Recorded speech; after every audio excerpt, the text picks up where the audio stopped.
Street View Podcast is part of the Dallas Public Library's Homeless Engagement Initiative, dedicated to increasing community awareness of issues related to homelessness. The opinions expressed are solely those of the individuals and do not necessarily reflect the views of the Dallas Public Library or the City of Dallas. How do you want to see it? What do you want to do? You got it all figured out, straight from your cubicle. Life's a musical, maybe a carousel. How do you want to see it? What do you want to do? Perception starts with selection. The same streets you walk on, they carry their own view. This is Street View. Father God of heaven, our Father who art in heaven, hallowed thank you. Hallowed be thy name. Thy kingdom come. Thy will be done, on earth as it is in heaven. Give us today our daily bread. Forgive us all our trespasses, as we forgive those who trespass against us. Lead us not into temptation, but deliver us from sin and from evil. For thine is the kingdom, the power, and the glory, forever. Amen. What's up, y'all? How y'all doing? First day back. How have you been? This is Rashad Anthony Dickerson. I am the host of the Street View Podcast, and the Street View Podcast is full in effect with the whole team in the building. We got the captain of the ship, Mr. Ryan. We also have the one and only Miss Ann Beaver, who is over the Homeless Engagement Initiative.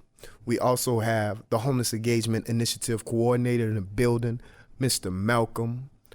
We also have Jasmine Africa Waller, the reaching out into the community lady. This lady is the Community Engagement Director here at the Dallas Public Library, and we come to give you guys the opportunity to be a part of a community. So how's everybody been? How you guys been? Like, do I need to start picking you guys randomly? I think we would rather hear about how you've been, Rashad. Oh my goodness. Well, I've been going through a lot of different situations. The young man has to grow up. I've been growing up one step at a time. That means I've been taking on responsibilities. That means I've been, dealing with the ills of life and dealing with the beautiful parts of life. I cherish the moments that mean something, and I've just been going through school, the bridge. I don't know if you know about the bridge. It shifted its side. It was once facing towards Farmers Market. Now it's facing towards the highway. Talk about subliminal message. But the bridge has shifted its opening doors, which is the homeless shelter, the local homeless shelter. School, I'm doing 5 classes. I got a car while we were gone. No, I did not get a Jeep and a dog like we talked about on the last episode of the last podcast. Recently, I met the new community, or should I say the new organizer for the Homeless Engagement Initiative, Mr. Malcolm Varner, who's from Michigan, or who has studied at the University of Michigan, who's from Cincinnati, who's also been to Ohio. You've been all around, right? I'm actually from Ohio. Okay. Yes, and I studied at Oberlin and Case Western Reserve University, which is in Cleveland. In Cleveland, I've met it. I've watched Ann beat people in Uno like she said she would. I've also seen the captain. He's my tutor also with my music program and the things that I have going on. So a lot's going on with me. Jasmine, what's been going on with you? Well, we've just been trying to get things going, keep things going, start new things. Like what? Well, the podcast has been off the Chain? Off the air. Off the air, yeah. We haven't been recording any podcasts over the past 3 or 4 months. What else? So we're super excited to get the podcast geared up and ready to go again. We have a lot of great guests already lined up. Mm-hmm. A lot of great agencies that we weren't able to include last season, where we'll be bringing some of them in, like Back on My Feet. We're hoping to get Solomon's Porch on. Right. We have Willie Barnett, who is an SMU professor who's got some really great work he's doing with homeless communities through art. And he's got a documentary and a book coming out. He'll be on the show. Right. So we have a lot coming up we're super excited about in terms of the podcast. Yes, ma'am. But, of course, our programs kept going here at the library. Like what? Coffee and Conversation twice a month, every month, like clockwork. We actually just celebrated our full year this month. Yay! Is a full year, full 12 months of coffee and conversation. Okay. So without fail, twice a month. Yeah. Cookies and coffee in the and building. Conversation. You're going to have us over there. I'm coming. Pastries and coffee. I'm on my way. And over the summer, we tweaked it up a little bit. Anne put a little bit of her art flavor into it, called it Coffee and Creativity. And Anne's been doing some awesome things with that and with our photography program. So I'm sure she's got some updates on those. We just finished I think it's our fourth photography series of workshops, taking people out on the streets of downtown with cameras, seeing downtown in a different way. Yeah, I saw the picture with the bone and the ants. That's mine. That's pretty nice. I like that. So we know how Anne used the city. I don't normally put my photos in the exhibit, but I couldn't help it. That was just too cool. But no, there's some fabulous photos from the previous class, and we had an excellent group this time, the one that we're in the middle of, very passionate, excited amateur photographers who we're going to be looking at the pictures tomorrow, so it's going to be a lot of fun. Now that you brought that up, I want to shout out the Stew Pot for next week. Because next week, they'll be opening up 508 Park Street, which is one of you guys' displays here at the library on the 4th floor, right? I think it's a soft opening of their Encore Park amphitheater. I don't know that the full 508 Park is opening. No, I don't think so. I think it's but the they're going to have too. some festivities. You'll be performing. I will be performing. Shameless plug for the open mic, for the, what are you guys called? El Centro Spoken Word Club, which is a bunch of individuals who want to like reach out into the community and touch people with spoken words. And that's October 24th. Yep. 10:30 a.m. And then Opportunity Center, City Square's Opportunity Center is doing their grand opening on November 6th. Okay. I also believe at 10:30 in the morning. I did not know. 6th. I guess I will be going. So there's a lot of great things opening up. Yep, this fall. And especially the new boss of AmeriCorps staff members here at the library. I'd like to talk a little bit about Malcolm and his position and kind of lead in a little bit to his story. He can tell his own story, but we'll tell a little bit background as to our hopes and dreams and ideas for his role. So at the Central Library for the past year, we have had 2 AmeriCorps members here part-time, successfully and wonderfully engaging our customers experiencing homelessness. And they have done a phenomenal job, and they will continue to do so. But what we really realize is that we need to step up to kind of keep the momentum going and to really fulfill the vision of what we're trying to do here in the downtown Dallas area. We really need someone here full time. And we were super lucky to receive a special projects grant through the Texas State Library and Archives Commission. And that grant is supporting Malcolm's position as a homeless engagement coordinator. He'll be here full time. And it will also support the creation of what we're calling the Community Exchange. And the Community Exchange is going to be a space in our current program triangle where we hold coffee and conversation.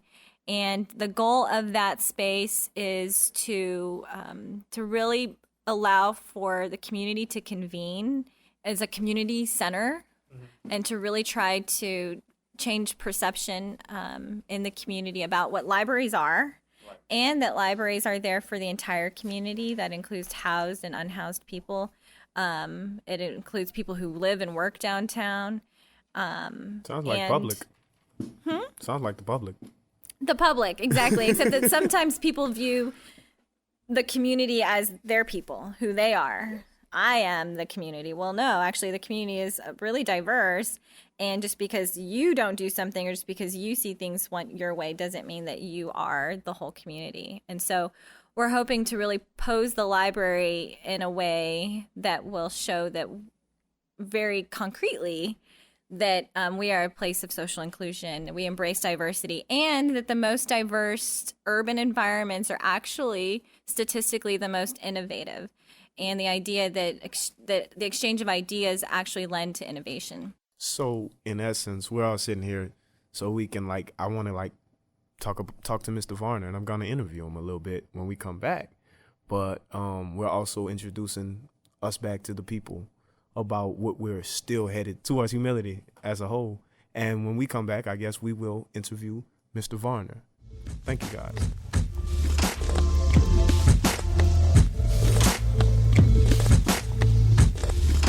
So I have the great pleasure of actually sitting down and looking at Mr. Malcolm Varner.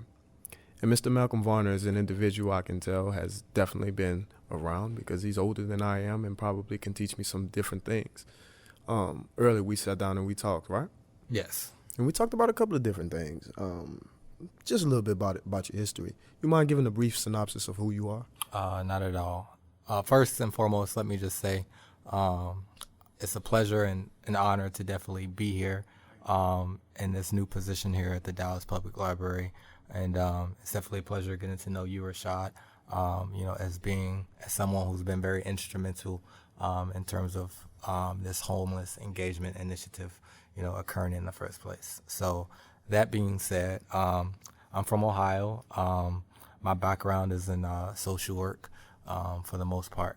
I went to school at Case, and it was there where I actually first got involved with issues of homelessness through my graduate program practicum that I had to do. So I was at a shelter in Cleveland, 2100, for a year and a half, working primarily on different administrative tasks with the director of the shelter.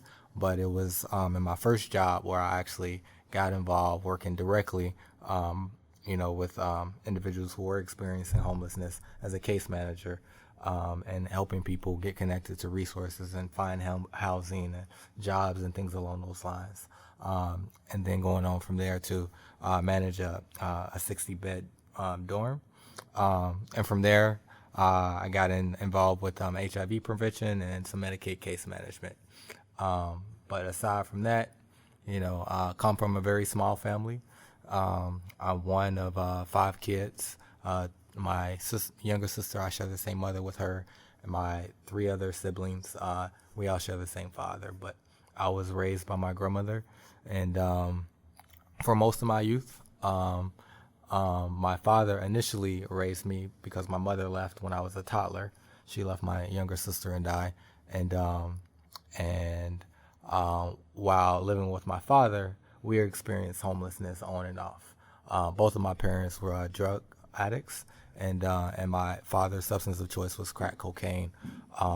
And based on his addiction, that led to a lot of instability in our lives. And so we slept in hallways. We stayed with different friends of his for short periods of times. We weren't able to stay to a shelter because I was with him, and as a kid, there weren't very many options for the both of us to stay. And so we primarily bounced on and off the streets. And so a big part of my interest in terms of my professional life is speaking to adversities and people sort of fighting those and getting through them and becoming what it is, that's in their hearts and what they're passionate about. And so that's my long-term goal and interest. That's interesting. Those things are very, very interesting and very humbling. My question to you is, do you think, and this is just a personal question, do you think positive affirmations have helped you in your past? Oh, absolutely. And those affirmations have come from individuals like mentors, certain family members, teachers especially. The educational system is such an important part of our culture, because teachers are so crucial when it comes to shaping the lives of young students. And so there were numerous teachers in my life who provided positive affirmations, to me. So I cling on to all of those things. In addition to that, I'm also a poet, and I know you're a spoken word artist. I don't do spoken word, but I'm more of a traditional quote unquote poet, if you will. And so that being said, a lot of my poetry is affirmations, not only for myself, but as I said, in terms of people facing adversity and things like that, and other challenges that they may have. I use art, the written art, in that way, for myself and others. It seems that art is a dominant and recurring theme amongst us that we probably overlook as a people. I think one of the things about art that I've learned while being a student up at El Centro is that art is pretty much the thermometer of our time or our generation, in a sense. My question to you is, do you have models? Like any models that you like, your top 2 models? If I singled you out and said, what are your top 2, what would those be? That's a really good question. So let me just first agree with you in terms of, you saying art sort of being a thermometer, and I see artists as definitely sort of filling that role or serving in that role, certainly within our culture, and see art as this sort of common language, amongst, people of all backgrounds. That being said, to get to your question, I don't know if I could limit it to 2. There are lots of them, but who would I say? I would have to say Tyler Perry is one, actually. Tyler Perry, a lot of people talk about his plays and how they have the same recurrent themes, in many ways, but culturally, he makes such an impact because he's able to tell stories that people relate to and can identify with, and see themselves, their sisters, their coworkers, or their friends, in their characters. And given his own experience, with homelessness and as a writer, so from where he came to where he is today, I think is just extraordinary, absolutely. And so he would sort of be my modern day sort of person that I look up to. Someone who isn't as modern, there are many different possibilities. I would have to say James Baldwin. He, for me, as a gay black male who was very outspoken, for his time, certainly ahead of the curve, but a prolific writer and a prolific speaker in terms of just being able to, identify issues culturally, that were going on and speak upon them. I just find him somebody who's very inspirational. And again, he's a writer. And so as a writer, you know what I mean? There's a You identify a natural sort of, affinity. Thank you, that I have, to them. That's awesome. That is not what I asked you. I asked you your mottos. Motto. I thought you said mottos. But see, everyone else thought that too. But maybe I slurred in my speech. Maybe I did say something that I didn't intend to say. I didn't mean mottos, but I definitely dug the whole. What do you mean mottos? There are certain, how would you say, axioms maybe that individuals live by, or maybe you get it. All right. I think I understand what you're saying. Like life is short, like stuff like that. Yeah, like YOLO you only or live something. once, YOLO. Yes, that's my intent. What about quotes? Quotes. That's what I mean in a sense. Okay.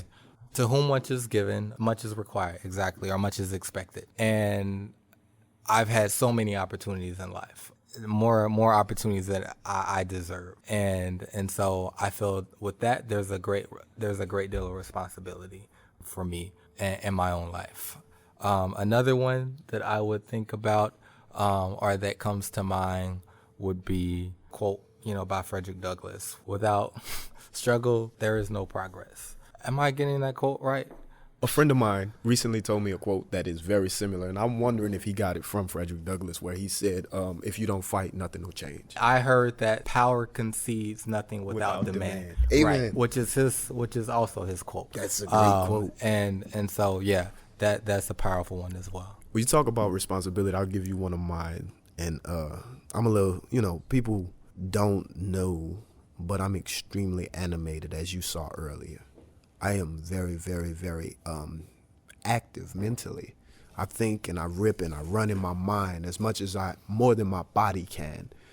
And so one of the best quotes I ever heard came from Spider-Man, where Uncle Ben says, "With great power comes great responsibility." And that is also in line with the first quote.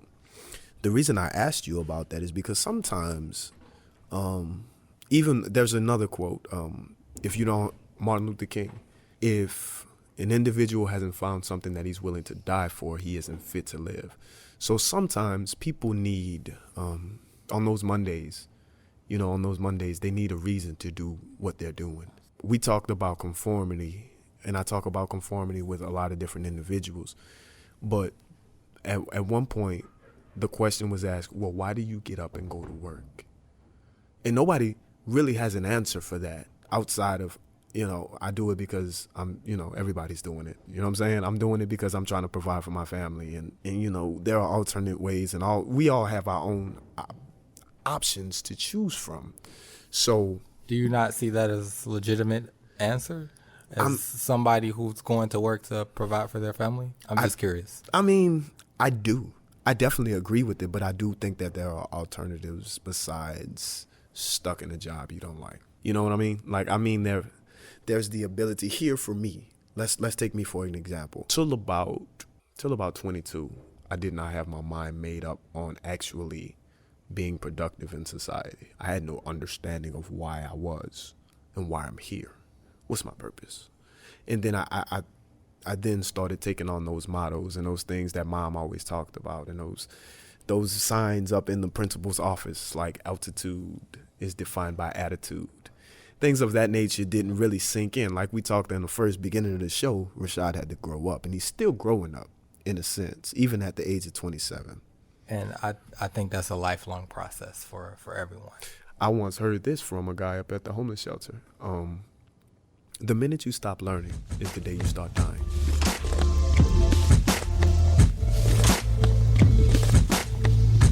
So tell us a little bit about what you have planned for the Homeless Engagement Initiative. Well, that's a really great question. At this point of time, it really is about me coming in and learning about what's going on. Changes aren't going to happen overnight, but the program has already been going on. And so, you have the coffee and creativity, formerly Coffee and Conversations. They're doing, the movie nights. They're already helping people with referrals. That is Andrea and Antoinette, the AmeriCorps members. So they're already, doing the program.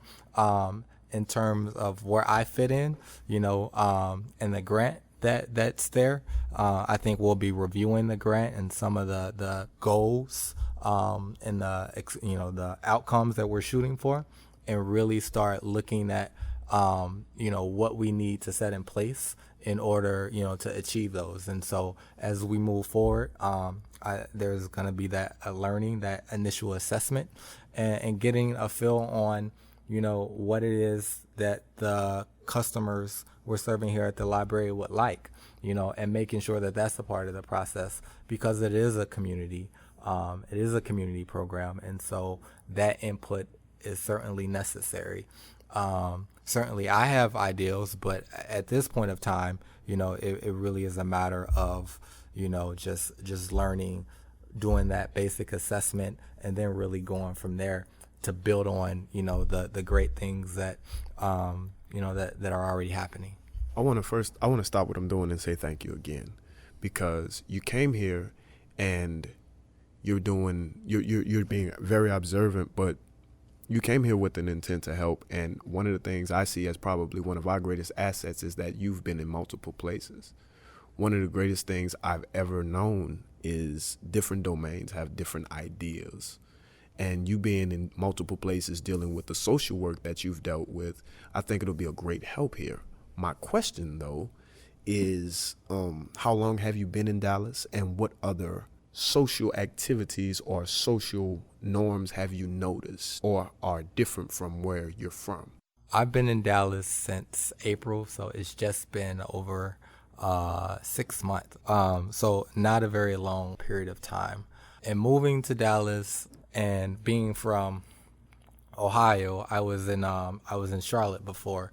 And in many ways, there are some similarities, between Dallas and Charlotte, or Texas and Charlotte, as being cities that are in the South. And so there is a sort of Southern culture, in terms of even as simple as things people like in grits, and barbecue. You know what I mean? Those are things that are certainly embedded within this, embedded within the culture here. Innate. I love grits. See, are you from the South? I'm from New Orleans. Oh, are you from New That's my Orleans? city. Okay.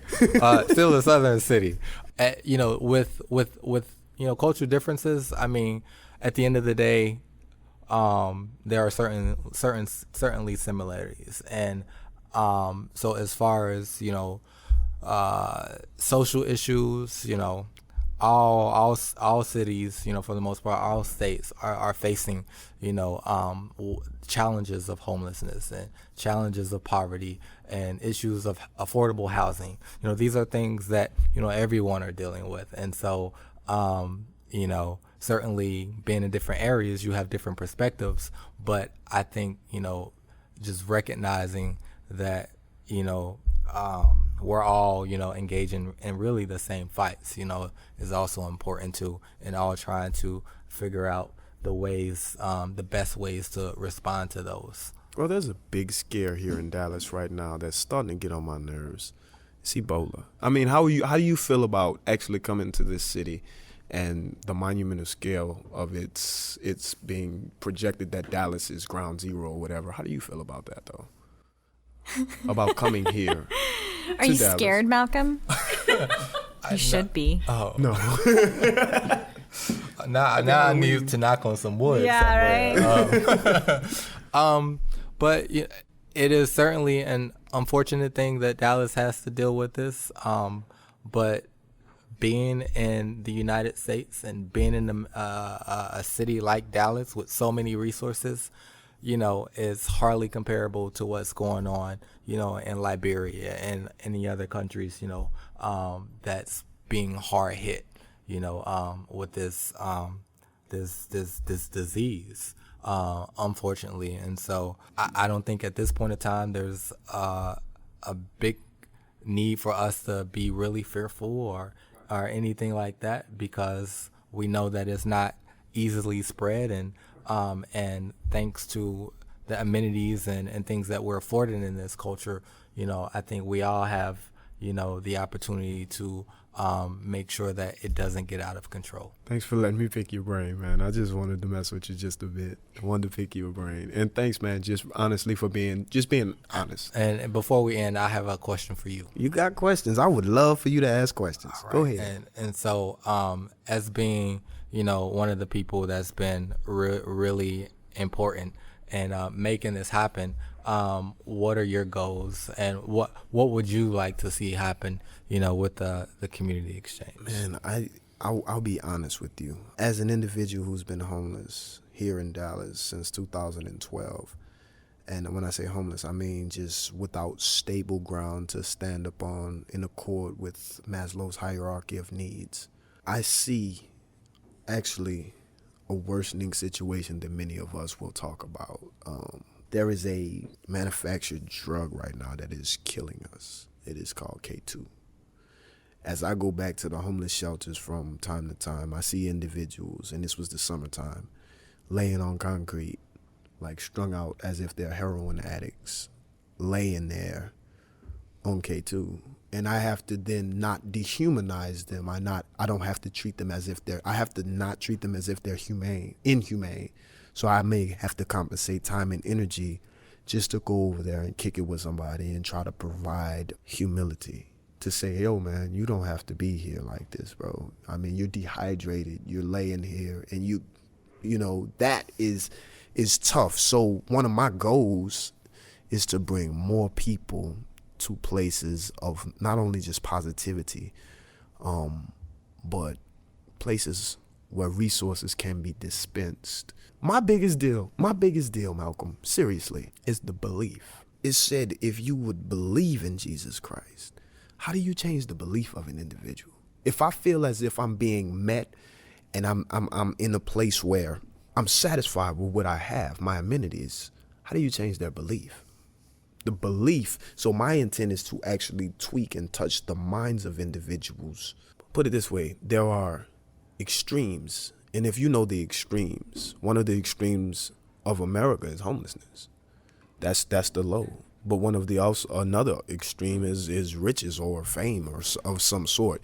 So to make sure that we as a people have notice of the opportunities that are available, is my job. My job is to make sure you know the opportunities that you have outside of Smoking K2 or outside of the homeless shelter. What else is available to you? What is available? At 6, I played with lizards, and I didn't know what a marine biologist was. And then, in the jail cell, I'm watching TV. Hey, that's a marine biologist, a guy who plays with lizards, right? So that's an opportunity to which I never knew existed. And I think a lot of individuals see the opportunities that are before them in a way of, oh, this is the pattern to which I need to go in order to perpetuate the life that is so great, which is here. America. We have a great life because we're perpetuating the same culture that we've been going through. But I don't think any drug has consideration of a future culture. I don't think that's something we think about when we take drugs. So that's what I'm aiming at. I'm aiming at the belief system that drugs are not okay. So is there any other questions? I just want to say that when we first met Malcolm, we were super excited to have his diverse set of skills at the table to help us to really bring to life the bigger picture that we're trying to achieve here, really getting the entire community involved and continuing some of these projects with people like you, Rashad. And so we're really excited to move forward and to get some more episodes of the podcast under our belt and get some more really great guests and insight on the show this year. I definitely agree with you, and I think that's the best thing that we could do is just continue to work in an effort to be positive and change some things that might benefit others and bring community amongst us. I'm grateful for the opportunity to work with you guys, and working with you guys has been my heart's joy and my greatest triumph in life, honestly. I never expected it to be as it is, and where I am, it shocks me. It shocks me. It scares me sometimes. But I do believe what Jason Bourne said. He said, they can't stop me.